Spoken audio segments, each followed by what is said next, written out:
વડનગર ખાતે માન્ય યોગને દેશના અંદર માત્ર જાગૃત કરવાનું નહીં પણ આખા દુનિયાના અંદર જાગૃત કરવાનું જે ભગીરથ કાર્ય મોદી સાહેબે કર્યું છે, એટલે શારીરિક તો ફાયદો આપે છે, માનસિક ફાયદો અને આત્મિક ફાયદો, આ ત્રણેય દ્રષ્ટિએ યોગનું મહત્વ છે કે આપ આપની જીવનચર્યામાં કે દિનચર્યામાં આ યોગને એક ભાગ બનાવો.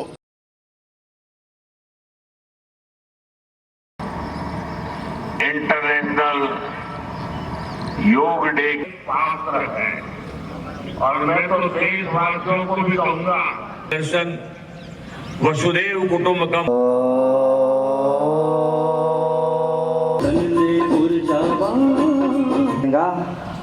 तो कपालभाति के लिए व्यायाम का अभ्यास करते हैं. उससे पहले राइट हैंड उठाओ, पूरा श्वास फिर से राइट से भरो अंदर, तो श्वास अंदर लेना है.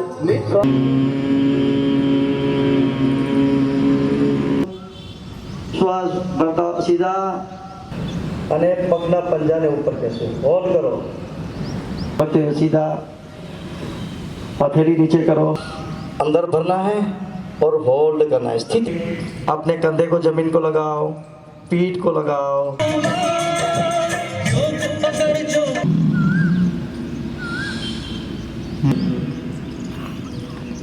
बिल्कुल